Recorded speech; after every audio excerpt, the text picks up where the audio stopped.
Blessings, good evening.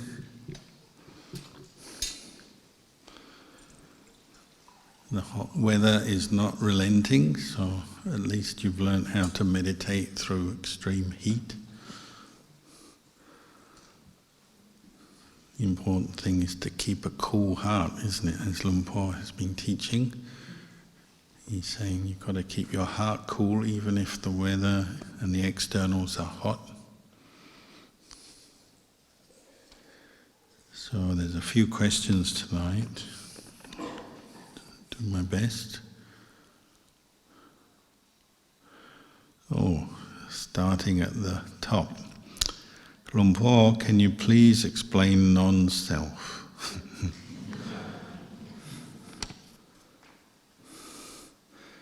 Non-self. Well, this term anatta, as Luang Por Liem has been explaining, we have central to the Buddhist teachings, we have the three universal characteristics, meaning the universal meaning they apply to everything that's physical and mental. Everything is impermanent, anicca, subject to change. Everything is dukkha, that's physical things, mental things. Because they're subject to change, they're imperfect, unsatisfactory, constantly degenerating, disappearing, not perfect. So they're dukkha. And then the last one is not self, anatta, meaning, the very word we say, sabbe Dhamma anatta, all Dhamma. Dhamma here means objects or phenomena, physical phenomena, mental phenomena. They all arise and cease according to conditions, and they're without any kind of abiding or substantial self. And the Buddha had to teach this quite strongly because in India when he was alive, most people believed in the self, atta, atman.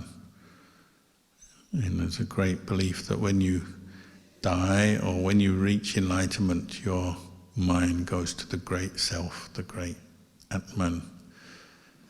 So certain similarities with religions such as Christianity, Islam, but particularly this sort of sense of this big universal self. It's one thing, and the other was the belief in the caste system, in the sense that there's just this self, or we often translate it as soul, just moving from life to life, unchanging soul. That's the caste system in India was centered around that, and it's kind of fixed. So if you're born into one kind of caste, you'll always be in that caste. Warrior caste, merchant caste, Brahmin caste, untouchable caste, which a lot of that still persists today. But the Buddha looked more deeply because he really was looking for the source of our suffering and how to overcome it. You could say he looked more deeply than any other teacher of his time. And he said, no, actually there's nothing that is just like a soul or an unchanging self. Everything arises, passes away according to causes and conditions. And even what we call nibbana, which is the highest, we just chanted that. Nibbanang paramang tapotitika. All Buddhas say nibbana is the highest, the top, and you can't go further or beyond nibbana, as it were. Nibbana is also not self, that's included here. Nibbana is not subject to change, it's not anicca, and it's not dukkha. Otherwise it wouldn't be the highest.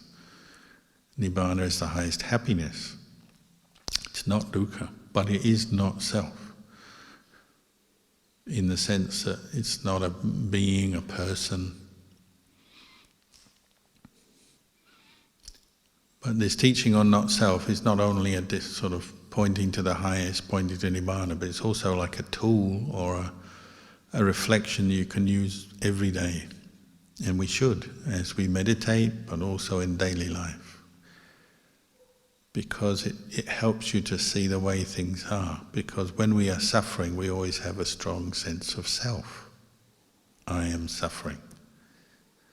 I'm in pain, so it could be physical pain, my injury, my stomach ache, my this, my that.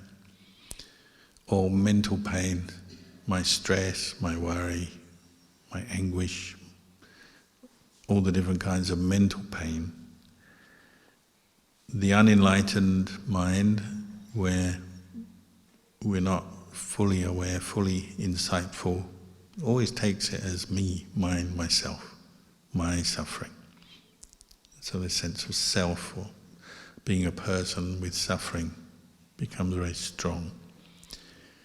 So the Buddha said, well, question that. Is it really you? Is it really a self? So the teaching on not self is not just the goal, but it's also part of the practice. It's a reflection, it's a tool for looking at your experience. And if you read the Anatalakkhana Sutta, this sutta he gave not long after the Dhammacakka Sutta, so very early on, teaching on the characteristic of non-self. The way the Buddha taught and the way that many practitioners practice is to ask questions. Is the body a self or not? If it's a self, it should be permanent, it should be controllable, you can make it do what you want. But you can't, because it's not self. Is our feelings self? And we always say that, oh, I feel hot, I feel miserable, I feel excited, I feel happy. We always say that, and you could say, well, it's just a phrase, just a way of speaking. But we tend to believe it, don't we? We believe in our feelings, that I am happy, I am miserable, I'm in pain, I'm experiencing pleasure, this is mine, this pleasure is mine, this pain is mine, with a sense of self. But the Buddha said, question that, is it really yours? Particularly pleasure, nobody minds letting go of pain. We don't like pain, but pleasure we don't like to let go of. We want it to last longer. And most of the world revolves around this, trying to maximize pleasure and happiness in all experiences all the time. So something that lasts a long time, we like. Oh, if I can have this pleasure for a bit longer, I'll be happy. And we fool ourselves and say, yeah, I'm happy, I got it. It could be sensual pleasure, to do with the body, different kinds of pleasure. Nice food, obviously, sensual pleasure, sexual pleasure, but also more subtle things, just ideas that we get pleasure from. Maybe you get a new job, you like the idea of having a new job, having an income, that gives you pleasure, and you want that to last a long time. I want to have more money, I want to have this job, and I want it to last forever. After 6 months, they let you go. Nothing is permanent. But we're always running after pleasure and calling it self. If we could see pleasure is not self, we wouldn't be so obsessed with it, would we? We know, I don't really own this.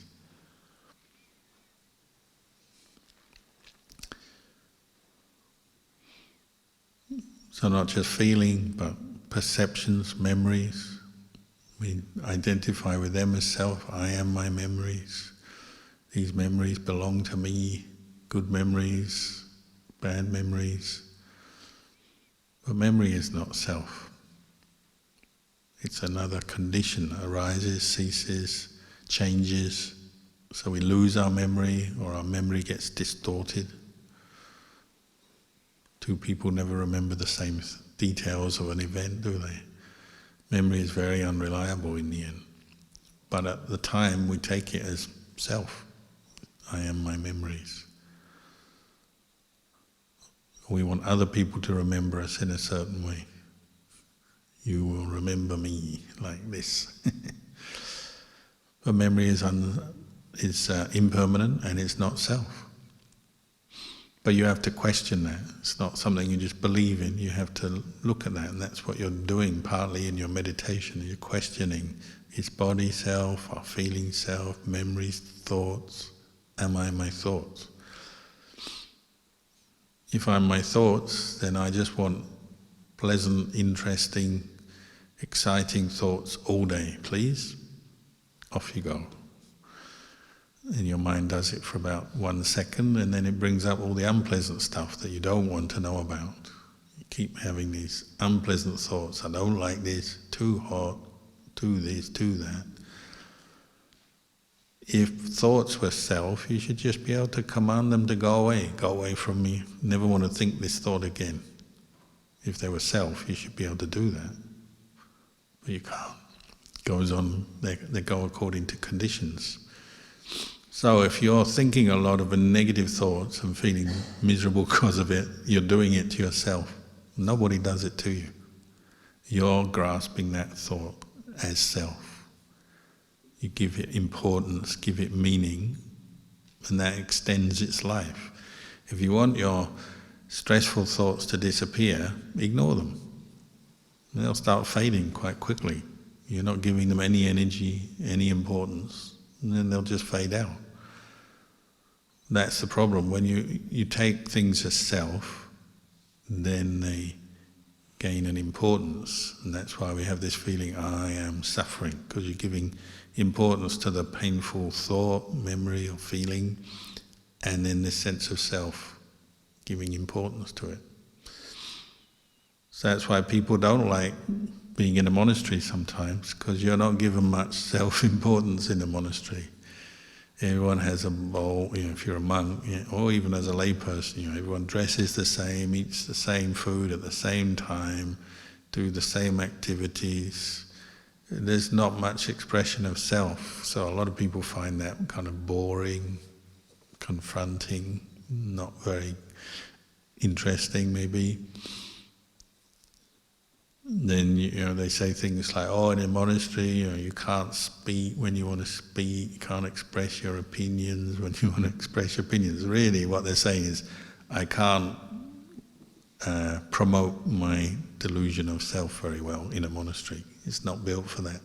Monastery is built for kind of letting go of self. So we don't sit here competing. All of you sitting here, you're not competing saying, I meditate the best in this room. I'm better than anyone else here.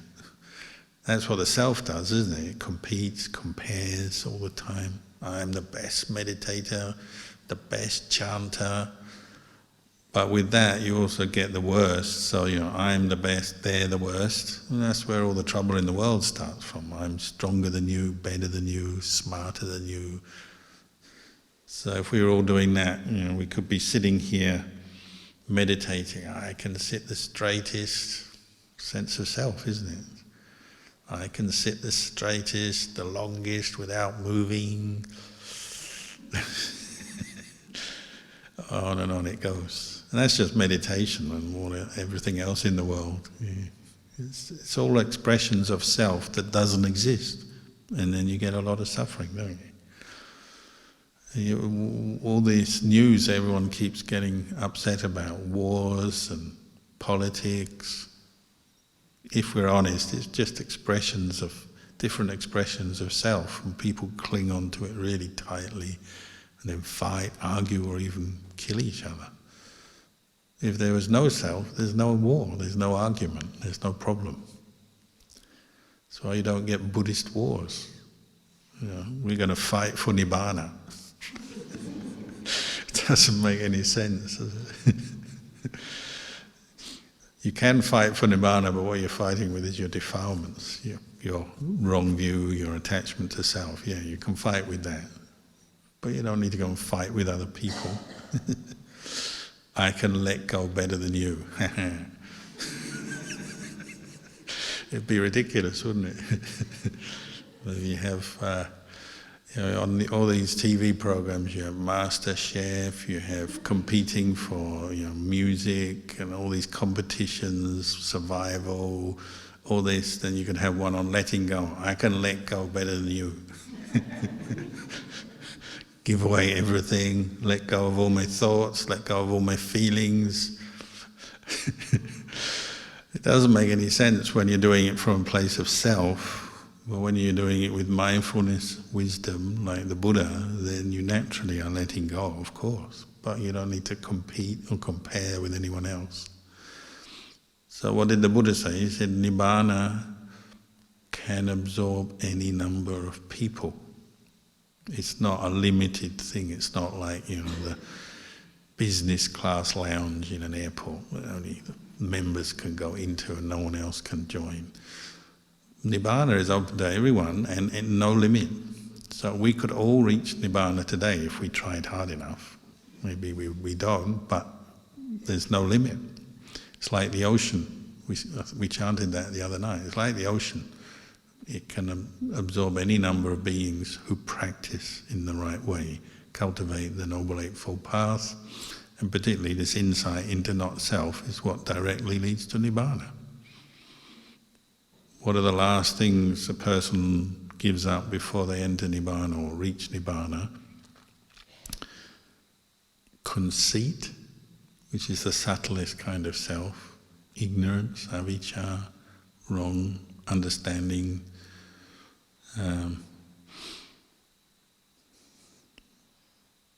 worry or restlessness of mind. By that time, say an anagami doesn't really worry, but they have a certain restlessness of mind, movements of mind, because they haven't reached Nibbana yet. They may even just be the simple thought, have I reached Nibbana? How do I do it? What do I do?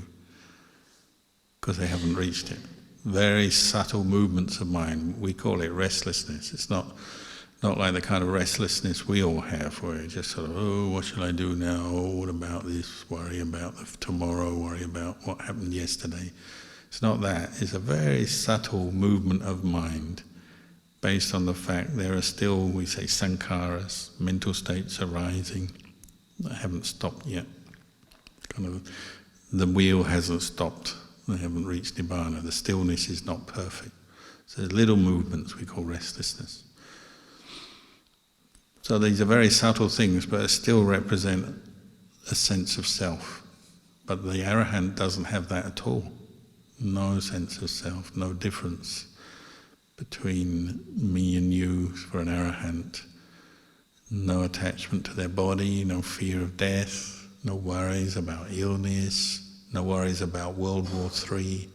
Doesn't matter, because there's no sense of self. The mind is not attaching to anything as self, because the mind knows everything is not self. So how do they describe it? They say,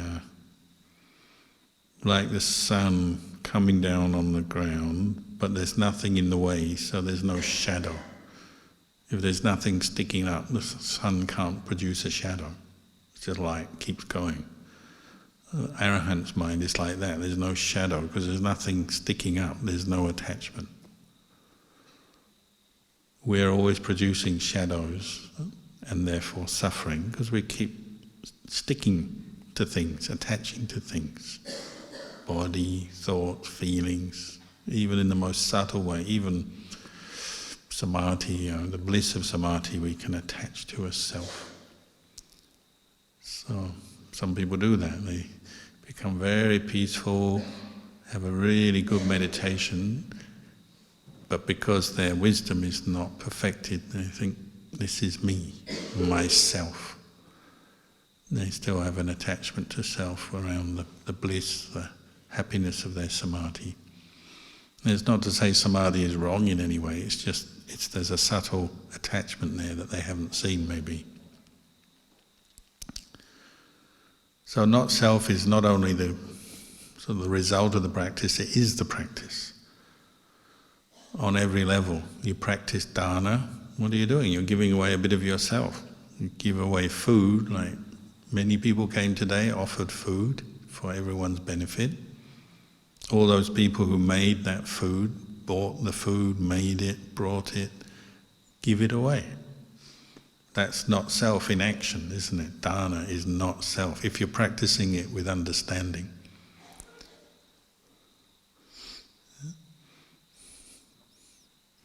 You have to watch your mind when you practice dana. Do you still cling to the idea that's my food? You see that sometimes people offer a dish of food and they're watching what happens, where is it going? It's almost like they're sort of physically grasping it. Yeah. It's gone, but the mind is going with it. And opinions people have, my food is good food, the best food maybe, or my food is terrible, I'm so bad at cook, or my offering is so small. That's self, isn't it? It's all different kinds of self. Dana is here to let go of any attachment. Just give it away to support Sangha, support fellow meditators. That's it, end of story. You don't need to really think too much about where it goes, what happens. Sometimes people give dana and then they want it back. It does happen. People offer something to a temple or to just a gift to a friend or some organization or something, and then something changes in their mind and they say, I want it back, give it back. It's not real dana, is it? Even if you think you made a mistake, you gave it to the wrong person or the wrong place, or you're not happy with whoever you gave it to, doesn't matter. If you're doing it properly, you just still let it go. Just let it go.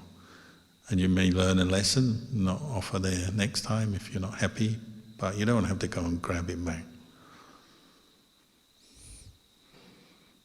I remember living with Luang Por Liem once.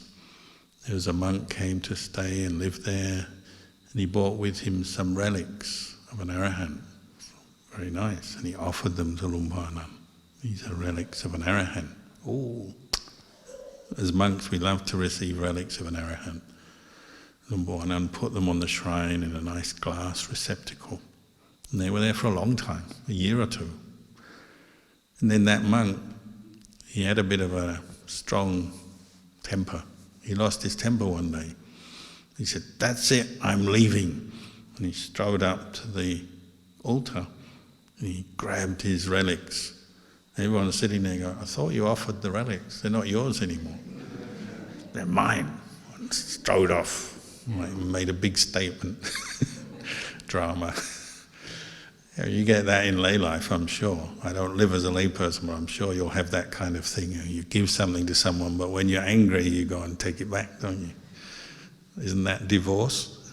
You can live together, fall in love forever, build your life together, but when divorce comes, someone was telling me about how the husband offered $200,000, and they thought, oh, very generous. But then the wife got a lawyer and she ended up with 10 million. Oh!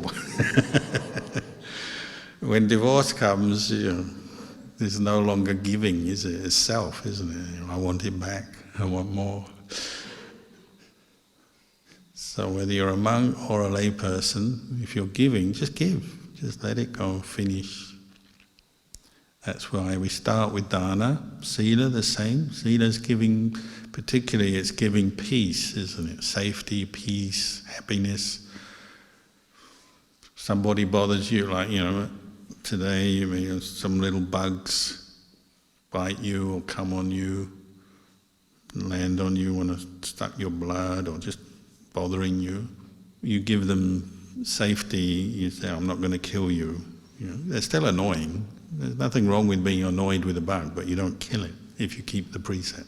Because you give forgiveness, you give compassion to a bug. It could be a person, isn't it? Some person may annoy you on the retreat, but you don't go up to them and complain and shout at them or something. You just, okay, they've got a different character, different way of doing things. You give them forgiveness, you give them compassion. So keeping sila is harder than giving material things like food, because you have to give away some of yourself from your heart, don't you? That's harder because it's invisible inside, it's deeper. But it's still a kind of dana. Give away your anger, give away your pride, your jealousy, your rage, your conceit, your complaining mind. That's letting go of self. Hardest one is meditation, isn't it? Why is it hard to sit still and concentrate on the breath? Because the sense of self keeps coming up. You want to think about, what you're going to do tomorrow, next week, where are you going to do, where are you going to go, what are you going to do. Some people have been sitting here, they've already planned their whole next year. One meditation session already gone everywhere. It's all sorted. What? You should be looking at your breath. You don't need to plan what's happening next week. It's all coming from an identity, attachment to a sense of self in so many areas. It's very complex. That's another problem. Self is made up of many, many things. So if it's the body, we just chanted 32 parts. The Buddha said, break it out a bit, break it down. 32 parts, 4 elements. Because normally we just think, me, my body, myself.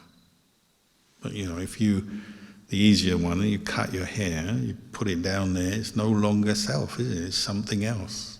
You don't care about it once it's cut, or once it falls out. You cut your nails, you don't run after your nails anymore, you throw them away. They're the obvious ones, but actually every single part of your body is the same.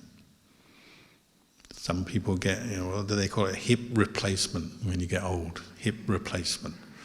They take bits of your bone and get rid of them. Replace with plastic and metal and other things. It's not self.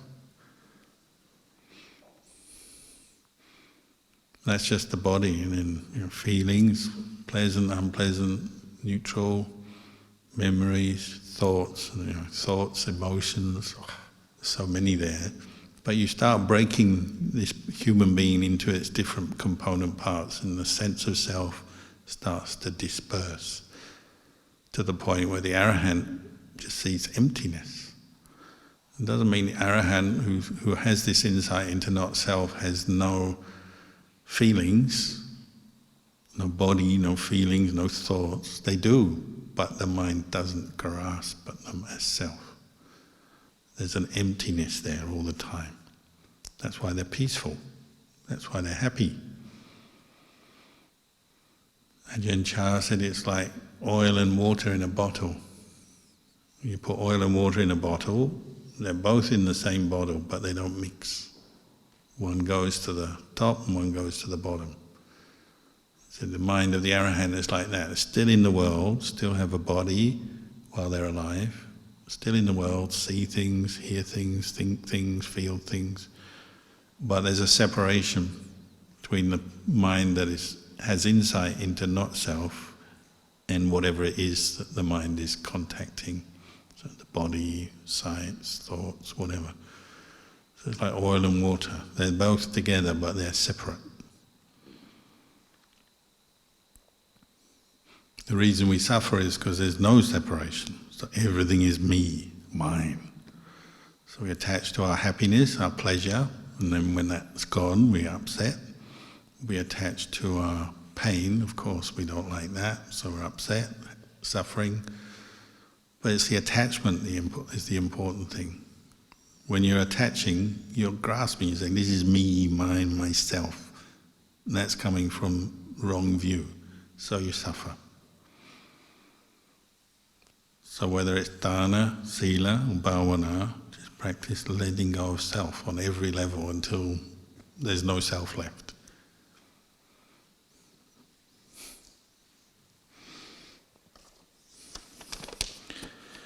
Now the question. What is the difference between the heart and the mind? Today's teaching stated that mental states come and go. How about the mind? Does it come and go as well? Is it similar to the mind? Well, these are all English words, and sometimes people use them differently, of course. So this one is a big one amongst Buddhists. What is the heart? What is the mind? The citta is probably the most commonly used term, citta, for the mind, but it can also refer to what we call the heart-mind. Because perhaps in our English or non-Buddhist traditions and cultures, we tend to think the mind is centered in the brain and associate the mind with thoughts, the intellect, memory. Whereas when you meditate, you become much more in touch with your, what we call heart-mind or citta, here. And you'll notice when you feel things, like emotions like anger, fear, desire, worry, it actually tends to start here. In the center of our experience is more here than up here. Doesn't mean to say up here isn't involved. It's involved, but really things start here. This is why meditators in Buddhism particularly have come to use this term mind-heart or heart-mind. And the citta, the sort of center of the citta is close to the physical heart, what we call the solar plexus. So if you hate someone, you see them walking towards you, you feel something there. Or even you just remember them, you feel something there. If you love someone, you see them walking towards you, you feel something there. Then the thoughts start. So the thoughts give all the details and use memory to sort of fill out the story, and that's when we start to think, oh, it's all up in the brain. But actually the feeling is really the start of it all. You see, or you hear, or you just remember and think about something, and the feeling comes up, and it tends to come from here. So if there's a strong emotion, you often have this, if you're practicing a lot of mindfulness, you'll notice it spreads out, doesn't it, from the center of your chest.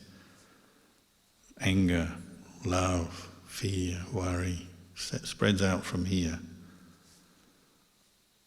So if you practice a lot of meditation, you're much more aware of your heart area, heart-mind, and you can keep it peaceful if you're mindful. So maybe there's something happens that would normally make you angry or full of love and excitement or afraid, but you keep your mind here, calm, all the time through that experience, through the angry person who comes up to you, or the person you're falling in love with, or the wild tiger is chasing you and you're full of fear. You keep your mind there, keep that peaceful. Maybe you can cope with that whole experience and let go of any fear or anger or love, lust. So this is why they use this term heart-mind for citta.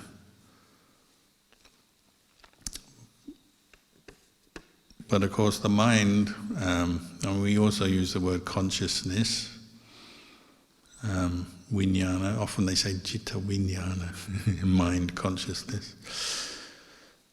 There's the contents of the mind. So in Buddhism, say in the Abhidhamma, cetasika, 52 cetasika are like the contents of the mind. The mind is more this pure quality of just knowing, awareness. But the contents of the mind include feeling, memory, and all the different mental states. So Luang Por was talking about mental states, so wholesome mental states such as faith, or mindfulness, or compassion, or wisdom.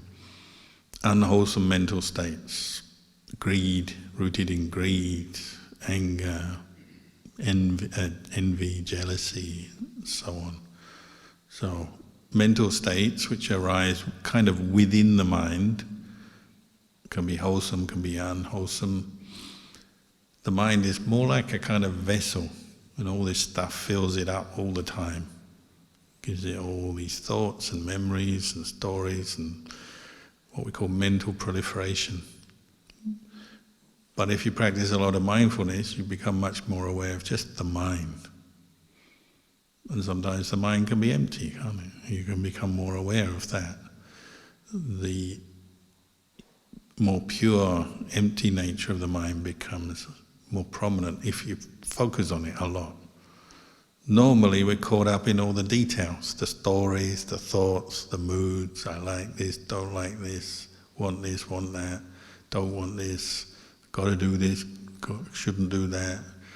All the things we plan and worry about in our minds, that's what we're normally focused on. But the mind that is just knowing things, we miss that. So they say it's like the sky, you're noticing the clouds when they come through, but when there's just sky, you kind of don't notice it very much. Or you might notice it because there's no clouds. So very blue sky today, no clouds. But normally you're noticing everything going through the sky, but not the sky itself. So we're noticing the contents of the mind, all the stories, the details, the emotions, but not so much the mind itself. So that's why we have to practice mindfulness of the mind. Then they always say, well, who is mindful of the mind?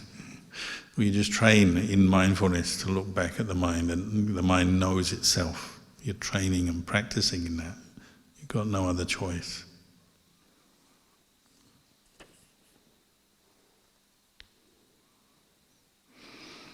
Does it come and go? Well, mental states arise and pass away, and that's why consciousness would constantly be jumping around. So you're seeing, hearing, tasting, smelling, touching, and then thinking, and these wholesome, unwholesome states, mental states arise and cease all the time. So it's like a chain of many mental states linked together.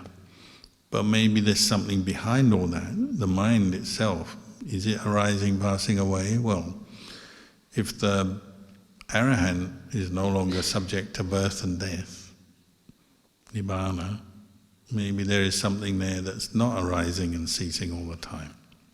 The mind that is no longer conditioned, we call it the unconditioned, the unborn, the uncreated. That's some of the ways they describe nibbana. So an arahant still has a mind, as it were, but it's different from an ordinary person. An ordinary person is arising and ceasing, endless thoughts and moods, and that even leads into endless lifetimes, lives, birth and death, samsara. Arahant doesn't have that anymore. So it's like they have this mind, but it's totally unconditioned, totally pure, peaceful, empty. So then they say, well, where does it go? When the arahant dies, what happens to the arahant's mind? You have to practice and find out for yourself. It's not something you can really describe to others, I don't think. It's beyond words. If words could describe it, then straight away it'd probably be the wrong thing, wouldn't it? You couldn't describe it in words, because it's beyond the world, it's beyond the conditioned world, beyond words. But what you do know is there's no more arising and ceasing in the normal sense.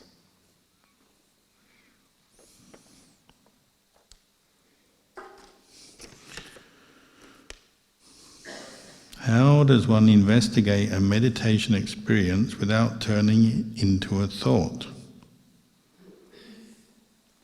Well, as Luang Por has been training us, teaching us, try to observe. Develop this quality of knowing, observing without creating anything out of the experience, just knowing. He was saying everything is as it is, it's just as it is, it's part of nature. So even good thoughts, even bad thoughts, pleasant experiences, unpleasant experiences, they all just are what they are. So we're cultivating the mind that observes, knows with understanding, with insight, with right view, knowing that they are impermanent, they arise, pass away, they're not self.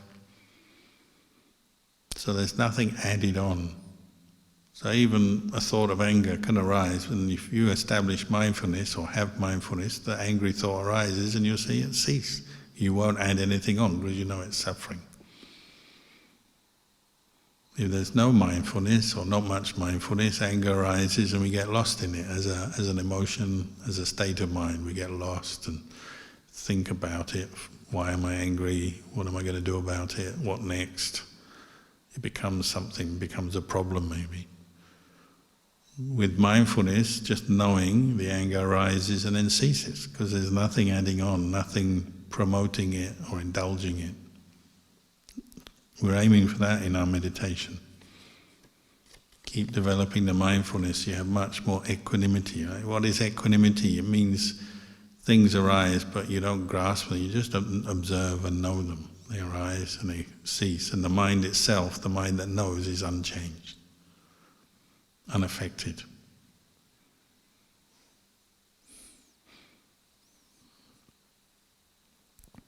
So when there's a sense of self, something happens that triggers anger, we say, you become angry. They say those words, you don't like them, boom. They trigger your anger, and then you feel emotion, you remember things, you start thinking, and it all becomes like a process. But if you had mindfulness at that moment, they say the words, you know the words, you hear them, but the mind doesn't get triggered, just knows them and lets them go. So the anger doesn't arise. Same with love, same with hate, same with worry and doubt, all the things we can suffer with. The triggers come, but the mind doesn't take them up, because it has equanimity. Particularly with mindfulness, you get equanimity, balance, calm.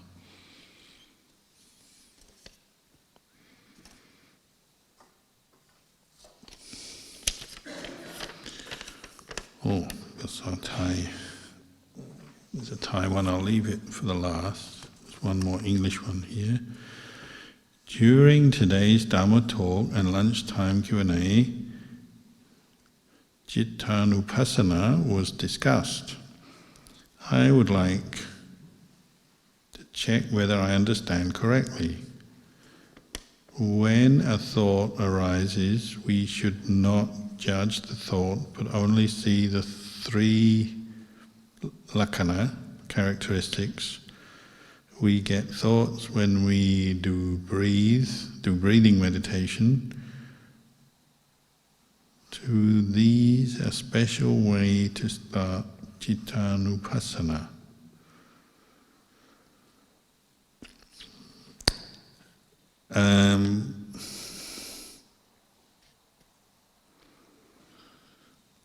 The aim is obviously to establish, maintain mindfulness is the first thing.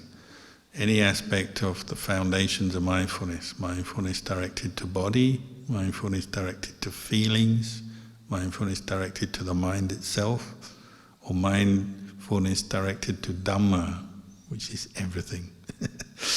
But also in particular means how suffering arises and how you can end suffering. So 4 foundations of mindfulness. The important thing is mindfulness. You need mindfulness. So much of our effort in practice, as we've been discussing, it's tiring, it's hard work, but much of our effort is to bring up mindfulness or to maintain, preserve it. You may be mindful, you're meditating and you're very mindful, preserve it, because we keep losing it as well. So number 1 is bring up the mindfulness. This allows you to observe, pay attention, to know things. And the more mindfulness, the more you can know in a kind of unbiased way. Just knowing, like you say, without judging, without creating anything. You just know, oh, it's like this. This is why you can let go of suffering so effectively, because when you're mindful, truly mindful, you see or you experience a thought of anger arising, or you're triggered by something happening and you're starting to fall into an angry mood or train of thought. But because you're mindful, you're not judging it, oh, I'm angry again, I'm no good, or I'm angry and I want to get them back, or whatever it is. You're just watching this whole process from a place of separation. So you go, oh, they just insulted me, I don't feel very good. But there's a part of the mind that's observing this and not feeding it or making it happen more. So you just let the whole thing drop if you don't want to create suffering. And if you're mindful, you can do that. So you'll notice when you're really mindful, whatever the posture, whatever the activity, there'll be times maybe where you're about to get angry or you're falling into some kind of worry or doubt or whatever it is. But you catch yourself because you're mindful.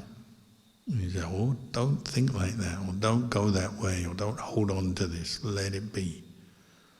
You know, when wisdom is working, and that's what mindfulness allows, it allows your wisdom, your intelligence to look at things and understand how you're creating suffering and teach yourself to not do that. You let it go. Don't keep thinking that way, it's suffering. That's wisdom, isn't it? Wisdom it arises in so many ways, but the main purpose of wisdom is to remove the causes of suffering from your experience. So if you're holding on to a grudge, wisdom is saying, this is suffering, let it be. If you're really wanting something that you haven't got and you're just obsessed, I want it, I want it, I want it. You're lying there at night, you can't fall asleep because you want it, I want it, I want it, I've got to have it. But you're suffering, wisdom comes in as suffering, let it be. So you stop. It's like you stand back or step back, let go. With mindfulness, you're allowed a bit of distance between what your mind is getting involved with, the kilesas and the suffering.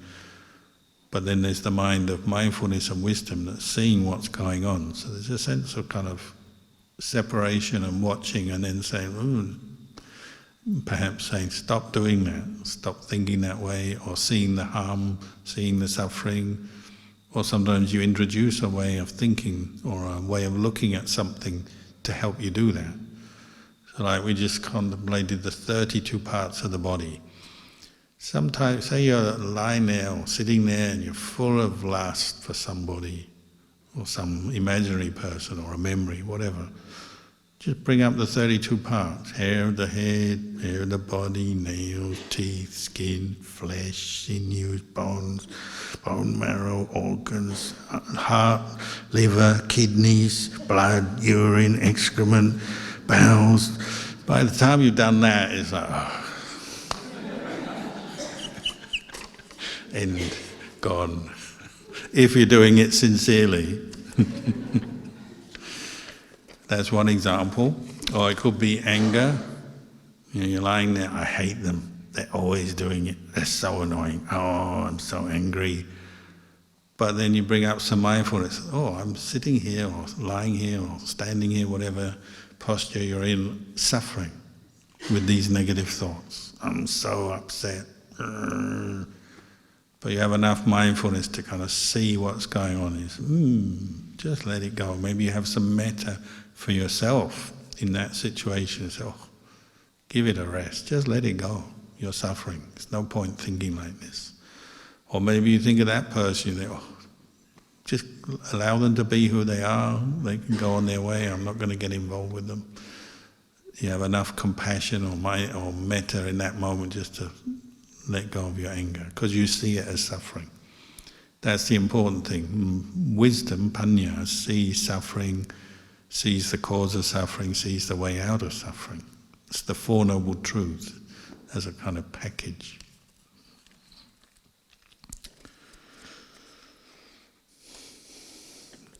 Last question. It's in Thai, so I'll talk in Thai a little bit and then in English.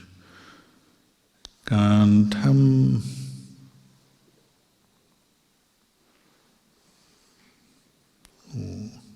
ประสบความสำเร็จเราควรจะอาศัยธรรมะข้อใดบ้างการท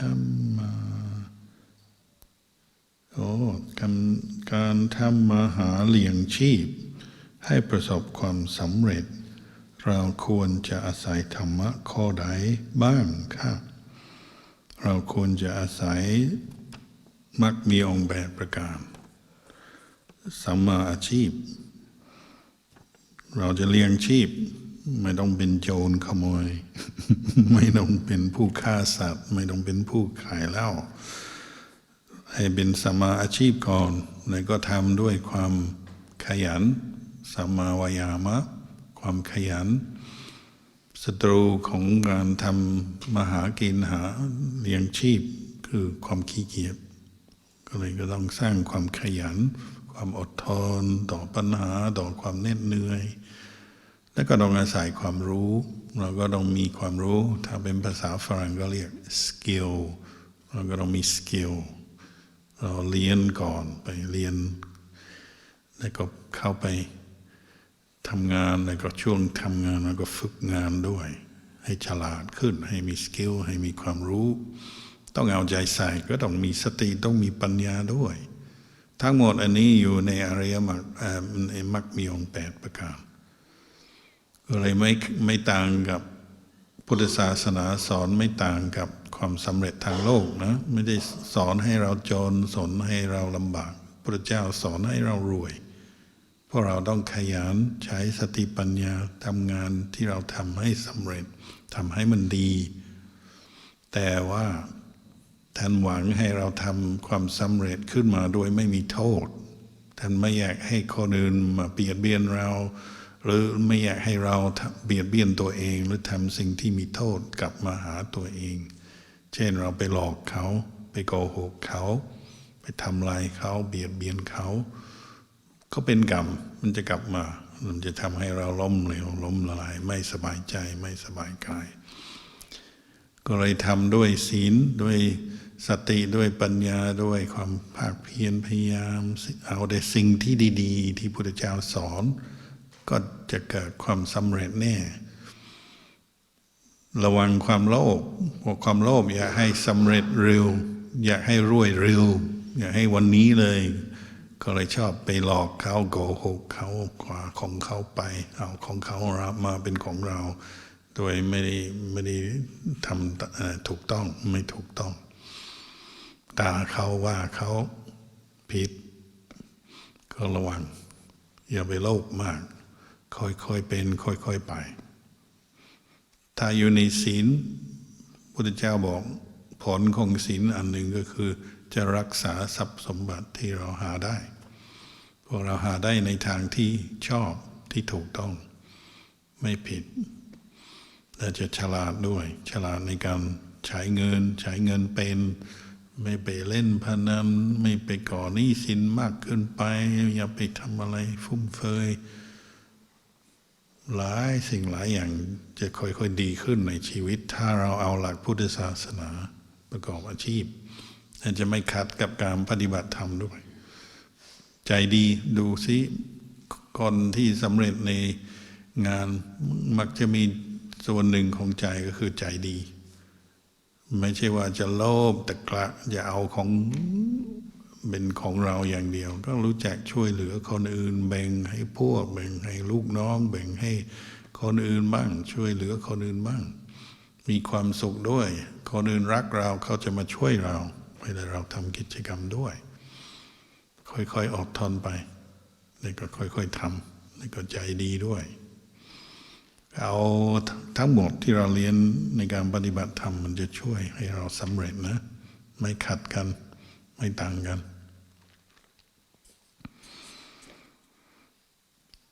There was a question about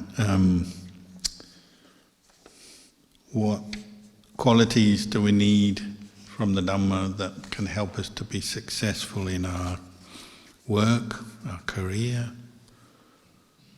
So my belief is, I mean, I know I'm a monk, so maybe I'm biased, but my belief is everything the Buddha taught, it doesn't go against being successful in business or any kind of career. You look at what did the Buddha teach us? He taught us to be hardworking, not lazy, honest, not cheating, not lying, to be kind to the people you work with, look after them as well as yourself, to use your intelligence to solve problems and work out how to be successful in the thing you're doing, to get skills, to get knowledge.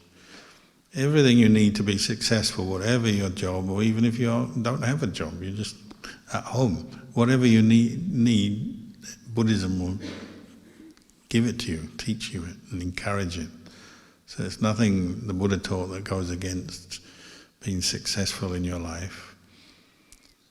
But the thing is, we're often, through our own greed, ambition, attachments, we often misunderstand. We're often impatient. We want to get rich quick, so we often cut corners, make mistakes, break the law, or just do things that harm other people, and then it comes back on us. So the Buddha said, keep the 5 precepts, and the 5 precepts will look after you. If you don't keep the 5 precepts, you tell lies, you steal, you cheat, you're kind of not very honest, then things can go wrong. And they do go wrong, because it's karma, it'll catch up with you.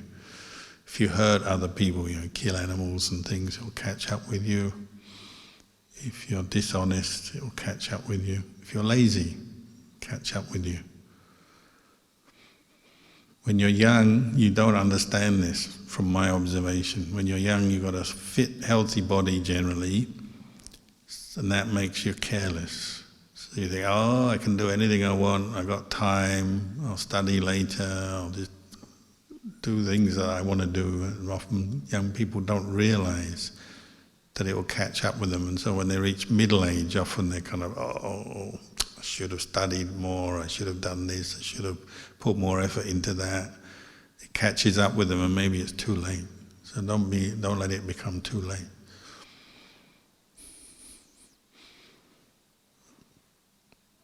So just practice the Noble Eightfold Path, and whatever job you do, it will help you to do that job better, more successfully, and not creating suffering for yourself or others, which in the end is the most important thing.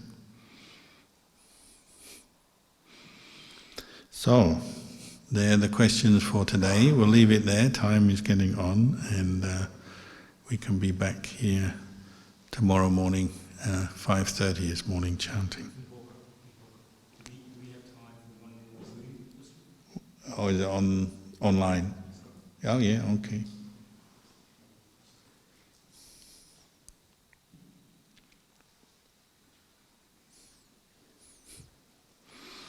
The invisible audience, somewhere out there.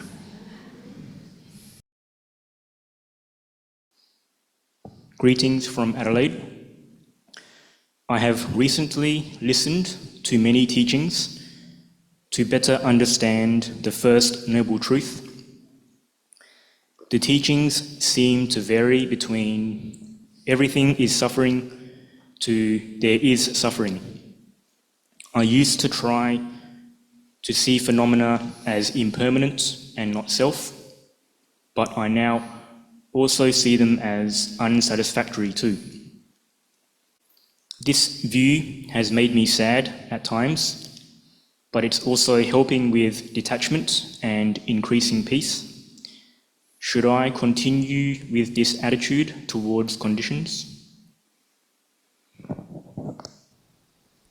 Yeah, I think any Dhamma practitioner will sometimes feel a bit sad about things because you're constantly waking up to the truth, and you realize things that you used to invest time and energy in, think of as happiness, in the end can't bring you lasting happiness.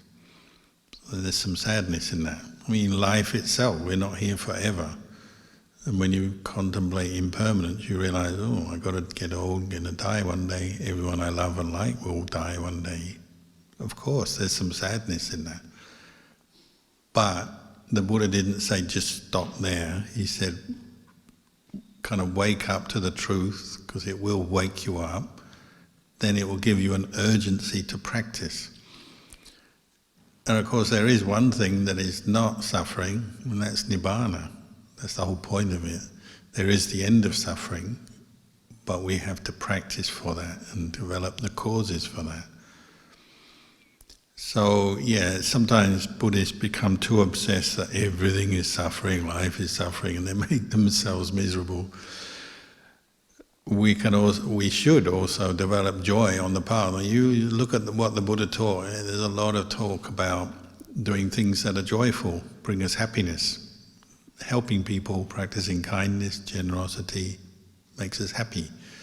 Keeping sila, not harming other people through our speech, our actions, makes us happy. Meditation makes you feel calm, peaceful, even happy. But he's just pointing out all those happinesses, even the happiness of practicing the Dhamma, are still impermanent and limited until you reach Nibbana, when you might say it's permanent happiness. So the Buddha can't lie, he has to tell you the truth. So when he says everything is suffering, all conditions are dukkha, he's just being honest. But that's not to make you miserable, it's to give you something to look at. And because one of our biggest problems is we keep saying, this will make me happy, and then we get disappointed. We keep making the same mistake over and over again. And so the Buddha said, careful, anything you're taking as happiness, pleasure, happiness, success, be careful, because it fools you or it intoxicates you like you're drunk, and then you sober up, which is where some of the sadness comes from. You sober up and you say, oh, I got it wrong again. Cheated again, but not by another person, but by your own delusions, your own attachments. So if Ajahn Chah said, it's like you practice this insight, developing insight into the way things are, you're constantly coming to this point where you wake up to the truth and you feel like you've been conned. If you've ever been scammed or conned out of some money or in some way, you feel like, how did I let them get away with it? You know, you're so annoyed with yourself because they cheated you, they got your money, and you afterwards you can see through it, and you're so annoyed because you said, how could I fall for that? It's so obvious, but at the time you didn't see it. He said it's like that with meditation, because you're waking up to the truth and you realize before you were attaching to things, thinking this is it, this is happiness, this is good. And then you wake up and you realise, actually it's only that much, it's only so good, it's still impermanent, it's still not self, it's still suffering. So there's a bit of back and forth. You are developing happiness and peace, but also you're waking up to the truth, and sometimes that can be difficult or sad or confronting. But you keep going until ultimately you don't create any more suffering out of your experience, and that's the whole point of it. There is an end. The end is non-suffering, true peace, true happiness. That's why it's worth doing. But along the path, of course, sometimes there's sadness. You have to accept that. Even if you're not Buddhist, a lot of people in the world are not Buddhist. They still get sad. It's not like sadness is just Buddhist. Non-Buddhists get sad as well, but I would say Buddhist sadness is better because you've got an end and well, one day I won't have this sadness anymore.